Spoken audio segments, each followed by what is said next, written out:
Welcome back to Afternoon Express. Now, earlier this week, our Muslim family celebrated the special observance called Night of Power. In honor of this great celebration, we thought it right to bring a dish that we've heard brings so joy to so many. So today, we make the Mutton Aknhi, and boy, is it delicious. Now, Dumi, representation is key. Yes. So I'm going to need you to help me with the pronunciation of this. This South Africa, I love learning about your cuisines and your culture and what you have at home with your family, right, Dumi? Yes. So this is what we're doing now. I'm stepping into your world and I'm being reintroduced. So introduce me to this meal. How do you pronounce it? First of all, am I even getting it correct? And secondly, what goes into this dish? So today we are making a mutton akni.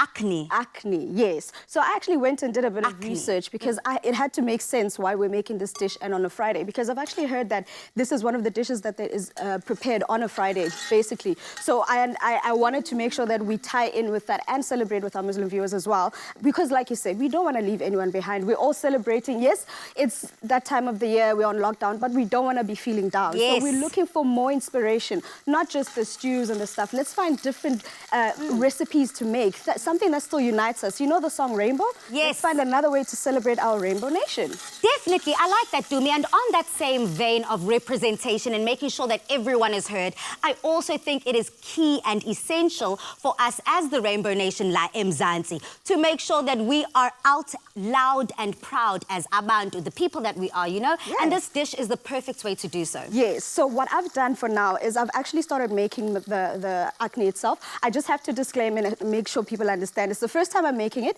only because I'm so curious about the food that we have here in South Africa. So if I am making it wrong, please do correct me. Please give me the correct way to do it. If anyone has tips, tricks, how I should be doing it, the correct way, the correct steps, please let me know. I did get the recipe on Google, or rather, I got the base of the recipe on Google and then put my own twist to it here and there. Because, you know, I like to do that. Yet again, going back to what we were saying about usomizi, taking some great inspiration from what already is and putting your own spin on it. That's beautiful. That's beautiful. So what I've done now is I've browned my onions. So one of the tricks that I've heard is that you have to cook the onions, but they must be nice and brown on the outside. So normally you'd leave them to saute and stay translucent, but we want them to be nice and brown. And then I've gone in with my crushed ginger and my crushed garlic. And then I'm going with some delicious spices here. We've got turmeric, we've got mother-in-law spice, and then we've got garam masala. These are very signature spices to these dishes that are normally made. So I wanted to make sure that we stay loyal and we keep it original, because as much as you want to add a twist here and there are some basics that you just can't change. Yes. And right here next to you, I don't know if you were even paying attention. I was just waiting for you. I was hoping to not do anything today, but fine, girl, put me to work. Get your hands dirty, girl. So you've got some aromatics over there. You've got cinnamon, we've got cardamom, we've got cloves and star anise. These are also very signature aromatics when making such dishes. So we're gonna get that into the dish as well. However, I know that with myself, sometimes I find it hard to chew on some spices and stuff. Oh, yes. So you've got some cheesecloth there that you can actually wrap the aromatics in, and it's something called a bouquet garni, where you put your aromatics into a cheesecloth, and then we're going to put it into the stew, so the flavor comes out, but then you don't actually have to have the actual ingredient itself in there, because you just literally want the flavor from it. Can I ask you just to pass me the potatoes there, or rather just strain them for me, and then I can just add them to the dish. So Can I strain them in here? Yeah, you can strain them in there. So we've started with the bases of our akni, and now I'm going in with our meat. So what I did is I marinated the meat for about 3 hours minimum, just to let that flavor sink into, you know, just get into the meat itself. Because I don't know if you've noticed, but a lot of Indian cooking is very flavor rich. You could have a simple beef bunny, you could have a biryani, and then you think to yourself, how do they pack so much flavor into it? Yes. Because they get the right spices. Quality ingredients always come out best. So right now I'm going to let our meat fry. I'm using mutton over here. So while that fries up, let me add some salt and pepper. So on that note of spices, I mean, I definitely also want to get our viewers involved. How do you always get the right spices depending on what you're cooking? So for example, if it's lamb, beef, right now we're making a lamb dish, but if you have a beef dish, a chicken dish, how do you accompany each spice flavor for the profile of the dish? I actually would advise people to constantly research. So whatever recipe you want to do, just always do some research. Go online, see what other people are using.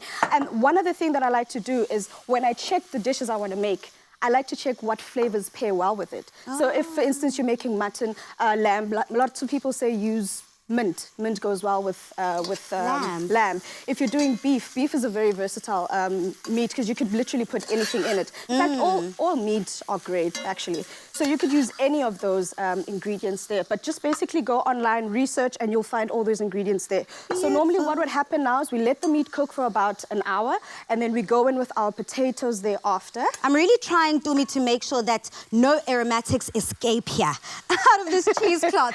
And I think I've done a good job, South Africa. Let me know about my tying skills. I mean, it's not the neatest, but we'll definitely get the flavor out of it regardless. So it doesn't matter. Let me throw it in the pots. Go in there, girl. So what we're going to do now is that water that you've got for the potatoes, we're not throwing that away. Yes. We're going in there with it as well. Oh, love that. Not wasting. I love the fact that we're using this water. Exactly, no wastage, darling. It breaks my heart to throw this down the drain because at the end of the day, we pay for this water. I pay for this water every single month. So trust me, municipality, we want to use every single drop. Yes, and then we're going to go in with our rice. So what I did do, I also did some research on what the difference is between biryani and akhni. And they did mention, I could be wrong, please correct me if I'm wrong, but they did mention that most of the time akhni would have potato, biryani wouldn't. So that's the way you'd sort of be able to tell the difference. Unless, of course, it's a veggie biryani, then it's different. But most of the time a biryani wouldn't have potatoes. Okay. And if a biryani is mostly have lentils, akhni, very rarely. Lentils. Yeah. I love those differences, breaking it down. So you're putting that all together for us. The rice is in there. It all comes to a beautiful boil, ne? Basically, and then it's going to simmer down. All those flavors are going to infuse. I think it's about time for us to have some, because I made some earlier, so maybe we should go fill up our tummies. Oh, Tumi, I am hungry.